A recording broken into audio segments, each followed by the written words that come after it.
આવો સૌને જય ગુરુદેવ. થોડાક સ્વસ્થ બેસી જઈશું. પરમ કૃપાળુ પરમાત્માના પાવન સાનિધ્યને આપણે પ્રાપ્ત કર્યું છે ત્યારે એની એ દિવ્ય ઉર્જા, શક્તિ, પ્રાણ, ચેતના આપણા રોમ રોમને સ્પર્શે. તેની દિવ્યતા, તેની ભવ્યતા આપણા અંતઃકરણમાં જે કોઈ કસાય કલમશ છે એને દૂર કરે. અબોધ બાળકની જેમ આપણે તો દિવસ રાત અંદર કચરો નાખતા જઈએ. પેલું અબોધ બાળક કેવું હોય, નવડાવી દોડાવીને બહાર મૂકે ને તો એ પાછું ધૂળમાં રમવા માંડે અને ગંદુ થઈ જાય. એને નથી ખબર કે આપણે ચોખ્ખા થઈને બેઠા છે તો સરસ રહીએ. એવી જ રીતે આપણે ગમે તેટલા મોટા થઈ ગયા હોઈએ પણ આપણી અંતરદશાની અંદર તો આપણે થોડા અજ્ઞાન છીએ, થોડા અબોધ છીએ. અને એટલે જાણે અજાણે પણ સવાર સાંજ બપોર રાત કચરો અંદર પડતો જાય છે. એ કચરાને, એ મલિનતાને કોણ સાફ કરે? તો મા આદ્યશક્તિ પરાંબા ભગવતી જગદંબા, વેદ માતા, દેવ માતા, વિશ્વ માતા મા ગાયત્રીને પ્રાર્થના કરીએ કે હે માં, અમે તો તારા નાના બાળકની જેમ તારી ગોદમાં બેઠા છીએ. અમારી અંદર જે પણ ખરાબી છે ને, જે પણ કચરો છે ને, એને તમે ધોઈ નાખો, દૂર કરી દો. આપનું એ પ્રખર તેજ જેની અંદર અમારી તમામ મલિનતા બળીને ભસ્મ થઈ જાય. અમે પવિત્ર આત્મા, શુદ્ધાત્મા, દિવ્ય આત્મા, ચૈતન્યશીલ આત્મા બની અને આપણા પરમ તત્વથી ઓતપ્રોત બનેલા રહીએ. એવી હૃદયની મંગલ પ્રાર્થના સાથે સર્વના કલ્યાણની કામના કરતા પરમાર્થી ભાવ હૃદયની અંદર નિરંતર છલકતો રહે એ ભાવ સાથે સ્વસ્વર ગાયત્રી મહામંત્રનું ઉચ્ચારણ કરીશું. ઓમ ભૂર્ભુવઃ સ્વાહા તત્સવિતુર્વરેણ્યં ભર્ગો દેવસ્ય ધીમહિ ધિયો યો નઃ પ્રચોદયાત.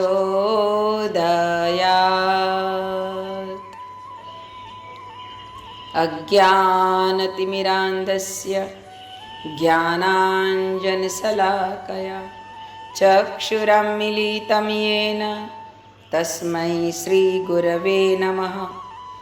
યા દેવી સર્વભૂતેષુ માતૃરૂપેણ સંસ્થિતા નમસ્તસ્યૈ નમો નમઃ. પરમ પૂજ્ય ગુરુદેવ પરમનીય માતાજી, આદ્યશક્તિ, વેદ માતા, દેવ માતા, વિશ્વ માતા મા ગાયત્રીના પાવન ચરણ કમલમાં અનંત કોટી દંડવત પ્રણામ સાથે સર્વ ઉપસ્થિત તમામ શ્રદ્ધાળુ વાલા પરિજન ભાઈ બહેનો, આપ સૌના અંતઃકરણમાં વિરાજિત પરમ ચૈતન્ય સ્વરૂપ પરમાત્માને મારા કોટી કોટી વંદન પ્રણામ. સૌને જય ગુરુદેવ. સાપ્તાહિક સ્વાધ્યાયની સાથે આપણે જોડાઈ રહ્યા છીએ ત્યારે સમયે સમયે પરમ પૂજ્ય ગુરુદેવ આપણને સંદેશો આપતા સતત સ્વાધ્યાય, સતત સત્સંગ, ઉપાસના, સાધના અને આરાધના. કેમ સ્વાધ્યાય સતત કરવાનું કહ્યું? કારણ કે સ્વનું અધ્યયન જે દિવસે વ્યક્તિ પૂરા મનથી, હૃદયથી, અંતઃકરણથી કરશે ને ત્યારે એકના એક દિવસ એને ખબર પડશે કે હું કોણ છું અને કેમ આવ્યો છું, મારી પાછળ કઈ શક્તિ કામ કરી રહી છે, મને કોણ દોડાવી રહ્યું છે, મને કોણ બોલાવી રહ્યું છે, મારી અંદર કોણ બેઠું છે, એને ધીરે ધીરે ખબર પડશે. જેવી રીતે જાણે અજાણે પણ તમે કોદાળીથી ખોદવાનું શરૂ કરો, ભલે ને 2 ટચકા આજે મારો, કાલે 4 મારો, 2 મારો, 6 મારો, પણ જો ધીરે ધીરે એ એક ધારું ચાલુ રહેશે તો એક નહીં એક દિવસ એ 2 ટચકા મારેલી કોદાળીથી તમે કૂવો પણ ખોદી શકો છો. પરમ પૂજ્ય ગુરુદેવ એટલે કહેતા નિયમિતતા જ્યારે કોઈ પણ કાર્યમાં આવે છે ને ત્યારે એ કાર્ય સિદ્ધ બને છે. અને એટલે જ આજે જોડાયેલા તમામ પરિજનવાલા ભાઈ બહેનોને કહું કે કેમ સમય થાય એટલે આપણને મન થઈ જાય કે ચાલો આપણે બેસી જઈએ. જેને એવી લગન છે, તળપણ છે એ જ બેસે છે.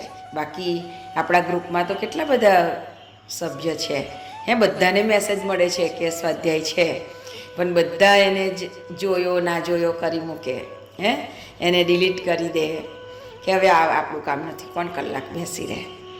પોતાની જાત માટે બેસવાનું છે. આપણને બધા માટે ટાઈમ મળે, આની ખબર પૂછવા ટાઈમ પકાડીએ, ફોન કરી દઈએ, પેલે આગળ ફોન કરીને કેટલો ટાઈમ આપણે એની અંદર બગાડીએ છીએ, પણ આપણે આપણી જોડે બેસવામાં પાછા પડીએ છીએ. આ સ્વયંની સાથે બેસવું એટલે સ્વાધ્યાય છે, પોતાની જાત સાથે બેસવું. અને જાત સાથે બેસે ને ત્યારે ખબર પડે આપણને કે આટલા વિરાટ બ્રહ્મની રચના કરનાર પરમાત્મા કણકણમાં વ્યાપ્ત છે, અને એ વ્યાપ્તતા આપણી અંદર પણ બેઠેલી છે, અને એ દ્રષ્ટિ આપણને સદગુરુ આપે. ગુરુ પૂર્ણિમાનો પાવન પર્વ આપણે ખૂબ સરસ રીતે મનાવ્યો, દીપયજ્ઞ કર્યો અને ગુરુદેવની કૃપાને આત્મસાત કરી. ગુરુ આપણને એ દ્રષ્ટિકોણ આપે, આપણો દ્રષ્ટિકોણ બદલી નાખે, અને એ દ્રષ્ટિને પ્રાપ્ત કરે છે ને ત્યારે વ્યક્તિને ખબર પડે છે કે મેરા મુझ में कुछ नहीं, તેરા સબ કુછ હોય, તેરા તુજકો અર્પણ ક્યાં લાગેગા મોય.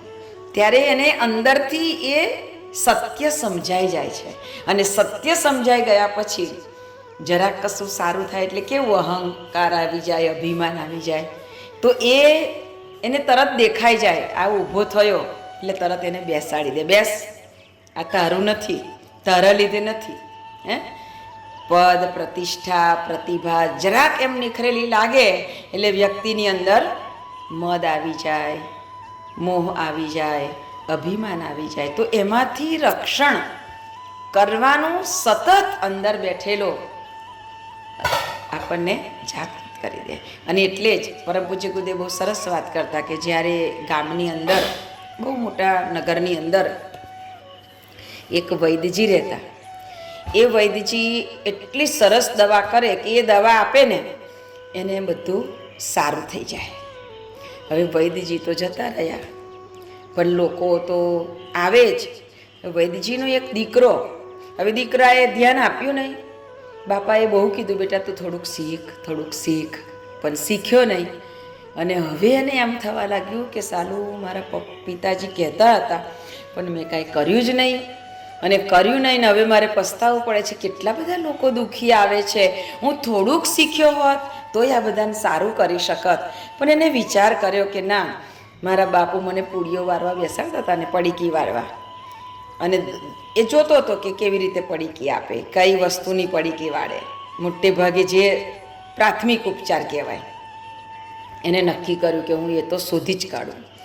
એને શોધી નાખ્યું અને એને પણ પડીકી વારવાની ચાલુ કરી દીધી. હવે જે આવે ને એને આપી દે, સવાર બપોરને સાંજ 3 પડીકી લઈ જાઓ. આ 3 પડીકી લઈ જાય ને તો પેલાને સારુંય થઈ જાય. હવે ધીરે ધીરે બધાને જેને અસાધ્ય હોય ને એને સારું થઈ જાય. બીજે દિવસ એવું લાગે કે થોડું સારું લાગ્યું છે એટલે બીજે દિવસ લેવા આવે, બીજે દિવસ 3 પડીકી આલ દે, સવાર બપોરને સાંજ. એટલે આમ ઘણા બધા લોકોને સરસ થવા માંડ્યું. એટલે બધા એની વાહ કરવા માંડ્યા કે વાહ, રામલાલનો દીકરો એટલે કહેવો પડે, એમ કે રામલાલનો દીકરો એટલે કહેવો પડે. તો રામલાલના દીકરાનું નામ શ્યામલાલ. તો શ્યામલાલને એમ થયું કે આટલી 3 પડીકી આપવામાં લોકોની અંદર આટલી બધી શ્રદ્ધા મારા પ્રત્યે, આટલો બધો ભાવ જાગે. હે ભગવાન, મેં કેટલી મોટી ભૂલ કરી, મેં કેમ આવું કર્યું? એને અંદરથી પસ્તાવો થવા લાગ્યો. એમાં એક દિવસ એ નગરના રાજા બહુ બીમાર થયા. હવે રાજા બીમાર થયા, બધા વૈદ્યો આવી ગયા, બધી દવાઓ કરી દીધી, બધી જાત જાતની ઔષધિઓ પીવડાવી, પણ સારું થાય નહીં.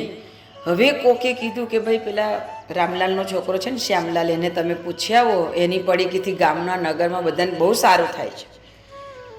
એટલે રાજાનો સિપાઈ આવ્યો એટલે પેલો તો ગભરાયો કે હારું આમાં જો કંઈ ગરબડ થઈ તો આપણું પૂરું થઈ જશે.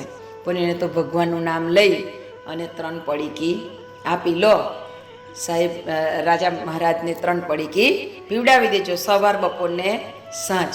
આ સવાર બપોરને સાંજ રાજાને 3 પડીકી પીવડાવવાનું કીધું, અને રાજાને સવારે પડીકી પીવડાવી, બપોરે પડીકી પીવડાવી. રાજા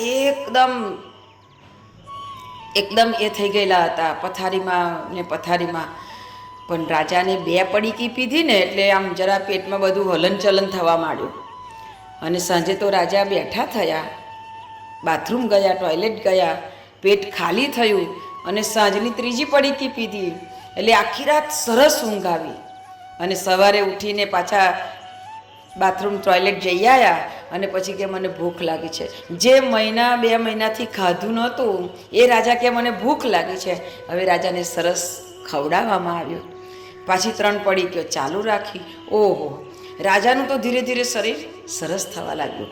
હવે તો રાજાને સારું થાય એટલે આખા નગરમાં દંડેરો પીટાઈ ગયો કે ઓહો, આ શ્યામલાલની તો દવા એટલે બહુ જોરદાર દવા, શ્યામલાલની દવા એટલે બહુ જોરદાર. પેલા વૈદો વિચાર કરે, ખારું આપણે આટલી બધી ઔષધિઓ કરીને મરી ગયા, આપણાથી કશું ના થયું, અને આ શ્યામલાલ તો કેવું એવું શીખ્યું હશે, આ રામલાલનો દીકરો, તે આટલું બધું સરસ એમ કે એને પડીકીથી થઈ ગયું. રાણી બહુ જ ખુશ થઈ ગયા. રાણી સાહેબા કહે કે આજે મારા પ્રાણનાથનો પ્રાણ બચાવ્યો છે ને, એટલે એને રાજાને કીધું કે હવે એ શ્યામલાલને બોલાવો. જઈને જોયું તો એનું તો નાનું સરખું ઝૂંપડા જેવું ઘર હતું. એના માટે સરસ રાજ દરબારની અંદર નવા એક નાના સરખા મહેલની વ્યવસ્થા કરી, એટલે રહેવા માટેનું એક સરસ ભવન બનાવ્યું. એને ત્યાં રહેવાની વ્યવસ્થા કરી, ખાવા પીવાની જે જરૂરિયાત હોય એ બધું. અને એ સમય દરમિયાન પેલા એ થોડું વાંચન કર્યું, બાપુજીના પુસ્તકો હતા એમાંથી બધું શોધીને નવી નવી દવાઓ સારું કરી દીધી. એની તો એટલી બધી નામના થવા માંડી, મારા નગરના કોઈ લોકો બીમાર ના હોવો જોઈએ. રાજાએ કીધું કે જેને જે દવા લઈ જવાની હોય એથી લઈ જાઓ, ફ્રી ઓફ ચાર્જ. હવે તો શ્યામલાલનું તો એટલું માન વધવા માંડ્યું કે વાત ના પૂછો. રાણી સાહેબા પણ એટલા બધા ખુશ થઈ ગયા કે મારા પ્રાણનાથનો પ્રાણ બચાવ્યો ને, એટલે શ્યામલાલને કોઈ પણ તકલીફ ના થવી જોઈએ. હવે એને કોઈ પૂછતું નહોતું, રખડ્યા કરતો હતો. આ વૈદ્યજીનો છોકરો, એનું તો કંઈ ઠેકાનું નહીં. સારા સારા ઘરના માગા આવવા માંડ્યા. ઓહો, એટલા સરસ ઊંચા ઘરે એના લગ્ન થયા અને ધામધૂમથી લગ્ન થયા. ઘરમાં પત્ની આવી ગઈ અને એટલું સરસ બધું થયું. આમ બહુ જ સરસ રીતે આખા વર્ષોના વર્ષો વીત્યા. અને એક દિવસ રાજાને સમાચાર મળ્યા કે તમારા રાજ્ય ઉપર ચઢાઈ કરવા માટે બાજુના નગરમાંથી રાજા આવી રહ્યા છે. રાજા ગભરાયા કે આટલું સરસ શાંતિથી કેટલું સરસ જીવતા હતા, ક્યાં વચ્ચે આવ્યું. હવે રાજા વિચાર કરે છે કે કોને કહીએ કે આનું હું નિરાકરણ આવે, કેમ કરીને આપણે લડી શકીએ. એમને તો સેનાને તૈયાર કરવા માટે આદેશ આપી દીધો. સેનાપતિઓ તૈયાર થઈ ગયા. સેનાને બરાબર લડાઈ માટેની તૈયારીઓ કરવા માંડી. જે ખજાનામાં મૂકેલા હતા એ બધાય ઓજારો કાઢ્યા અને બધાય ઘસી ઘસીને આમ તૈયાર કરવા માંડ્યા, ચમકાવવા માંડ્યા. બધી તૈયારીઓ થવા માંડી, બસ્તર પહેરવાનું આ તે બધું. અને પછી તો રાજા વિચાર કરે કે હવે પણ કરવું શું. પહેલાં તો એ તપાસ કરાવો. સેનાપતિને કીધું કે એ લોકોનું સૈન્ય કેટલું છે. જોયું તો એ લોકોનું સૈન્ય તો 500 હતું. કે આપણું સૈન્ય કેટલું છે? તો કે 300. એટલે કે હવે શું કરીશું? એટલે શ્યામલાલ જોડે રાજા જાય છે. રાજા શ્યામલાલને કહે છે કે શ્યામલાલ, ચઢાઈ માટે રાજા આવી રહ્યા છે, 500નું સૈન્ય છે, આપણી જોડે 300નું સૈન્ય છે, શું કરીએ? મહારાજ ચિંતા ના કરો, એને તો પડીકીઓ બનાવી 3 એકને 3 પડીકીઓ આપી દીધી બધાને કે જાઓ સવાર બપોર સાંજ લેવા માંડવાની. આ સવાર બપોર સાંજ બધા સૈનિકોને તંબુની અંદર રાખી દીધેલા, એ બધાને પડીકીઓ આપી દીધી. અને આ બાજુના સૈન્યવાળાએ પોતાના સેનાપતિઓને ગુપ્તચરોને મોકલ્યા અને કહ્યું કે જાઓ તમે તપાસ કરો કે એમની પાસે કેટલું સૈન્ય છે. આપણે ઓછા હોઈએ તો લડીશું તો મરી જઈશું. તો કે વાત બરાબર છે. હવે પેલા લોકો રાત્રે ગુપ્તચરો જોવા આવ્યા તો પેલા તો 3 પડીકીઓ લઈને હૂતા ને, એટલે રાત કોઈને ઊંઘ જ ના આવે. બધો એક જાય ને એક નીકળે, એક જાય ને એક નીકળે. બધાને ઝાડા થઈ ગયા આ 3 પડીકીઓ ખાઈને બેઠા. એટલે એક વ્યક્તિ 3 વાર ગણાયો.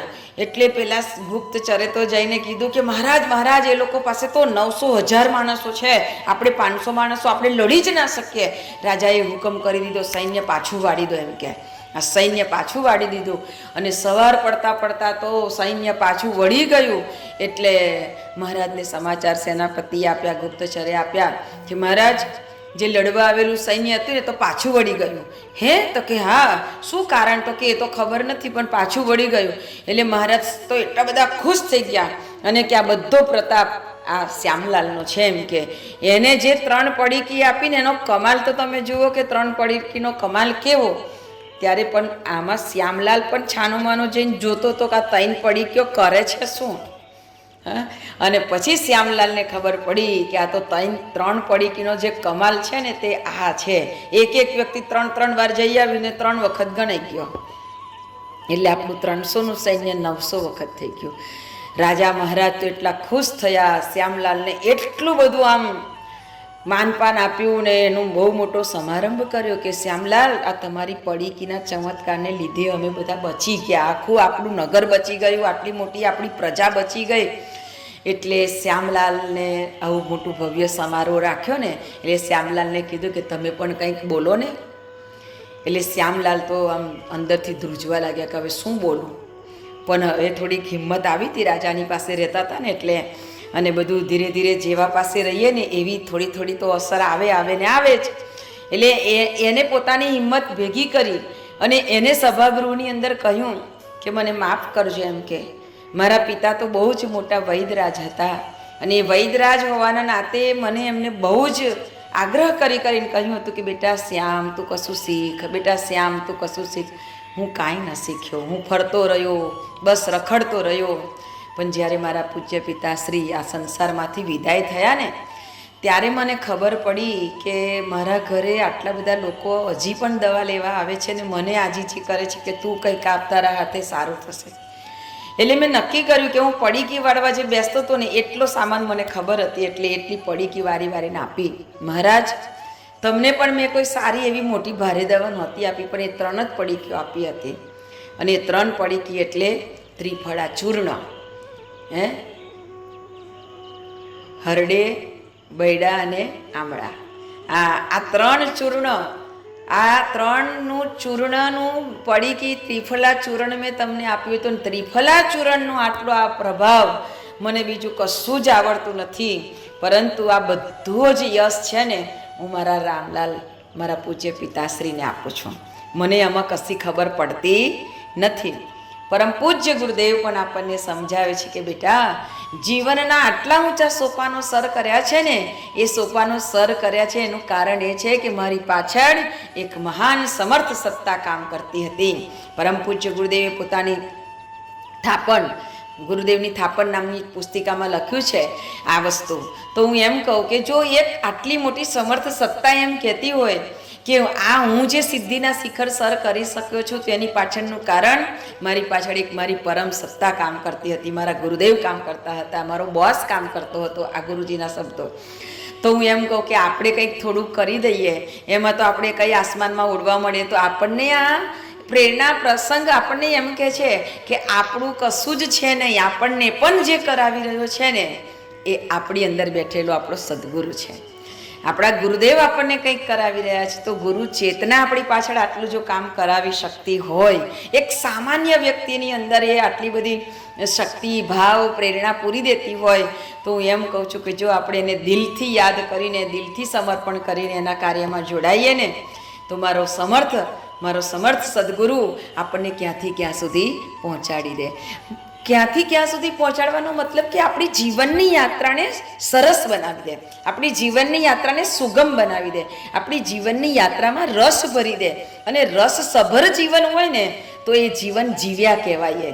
બાકી નિરાશાથી, હતાશાથી દરરોજ રડતા જ રહીએ, આટલું નથી થતું ને આટલું મળતું નથી ને આટલું આમ નથી થતું, આ કામ અધૂરું તે અધૂરું જ રહ્યું, આ બધી જે આપણી અપૂર્તિઓ છે ને એને યાદ કરીને આ અભાવની અંદર જીવીને આપણે આ જીવનને નકામું વેડફી રહ્યા છે. ત્યારે સાચા જીવનનું મહાત્મય જે છે એ સદગુરુ આપણને સમજાવે. આ બધો જ યશ આપણા ગુરુદેવના ફાળે જાય. આ કરનાર તો કરતા હરતા સદગુરુ છે, અને એ સદગુરુ આપણા જીવનની અંદર બેઠો છે ને એટલે આપણને આટલી બધી પ્રેરણા મળે છે. ચાહે આપણે કોઈ પણ જગ્યાએ હોય, પરમ પૂજ્ય ગુરુદેવે પોતાના જીવનના અંતિમ ચરણમાં એમને સૂક્ષ્મીકરણની સાધના કરી. કેટલી કઠિન સાધના!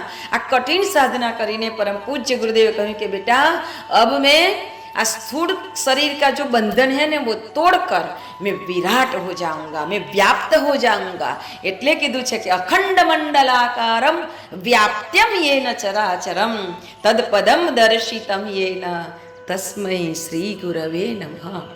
આ ગુરુ ચેતના એટલી વ્યાપક બની છે કે તમે હજારો જોજન દૂર બેઠા અમેરિકાની અંદર ત્યાં બેઠેલાઓને પણ ઝકઝોડી રહ્યા છે, ત્યાં બેઠેલાઓને પણ ઢંઢોળી રહ્યા છે. ઉઠો, જાગો, યુગ પરિવર્તન થઈ રહ્યું છે, યુગ બદલાઈ રહ્યો છે. હવે આ જ રૂઢિઓની અંદર, આ જ રીતિ રિવાજોની અંદર, આ જ માનસિકની અંદર, દુષ્ટતાની અંદર જીવ્યા કરશું ને તો જીવન કદી આપણું સુખી નહીં થાય. બહાર નીકળો, પોતાના મનને અંદરથી બહાર કાઢો અને જુઓ કે સંસાર આજે બદલાઈ રહ્યો છે અને આપણે બદલાવવું પડશે. ગુરુદેવ કહેતા કે બદલાવાનું એટલે દુનિયા બદલાશે એટલે क्या आकाश धरती पर आ जाएगा और धरती ऊपर चली जाएगी? नहीं बेटा, उसमें कुछ परिवर्तन नहीं होने वाला है. क्या परिवर्तन होगा? विचार परिवर्तन होगा, भावनाओं का परिवर्तन होगा, कर्मों का परिवर्तन होगा. अपनी अंदर આપણી ભાવનાઓને ઉત્કૃષ્ટ બનાવીએ. સમર્પણ ભાવના, ત્યાગની ભાવના, એવી હૃદયની ઉત્કૃષ્ટ ભાવનાઓ જ્યારે વિકસિત થાય છે ને ત્યારે પરમ પૂજ્ય ગુરુદેવ કહે છે કે બેટા, જ્યારે ભાવ સંવેદનાનું વાતાવરણ દિવ્ય બને છે ને ત્યારે મારો ભગવાન દોડીને એ હૃદયમાં બેસે છે. આપણા સૌના અંતઃકરણમાં બેઠેલો એ પરમ કૃપાળુ પરમાત્મા, એની આપણને સૌને ઝાંખી થાય. એ દોડીને આવતો હોય, આપણને ઝકઝોડતો હોય, આપણને દોડાવતો હોય, આપણને કર્મ કરાવતો હોય, સત્કર્મ તરફ સતત આપણને દોડાવતો હોય, તો એવા પરમ કૃપાળુ પરમાત્માને કોટી કોટી હૃદયથી વંદન કરીએ. એવા સદગુરુના શ્રી ચરણોમાં અનંત કોટી દંડવત પ્રણામ સાથે આજના વાણી પુષ્પને અર્પણ કરીએ અને સૌ પરિજનોના સુખાકારી, મંગલકારી, સ્વાસ્થ્યપૂર્ણ જીવન માટેની પ્રાર્થના કરીએ. એ ભાવ સાથે આજના વાણી પુષ્પ સદગુરુ ચરણમાં અર્પણ કરીએ. સૌને જય ગુરુદેવ.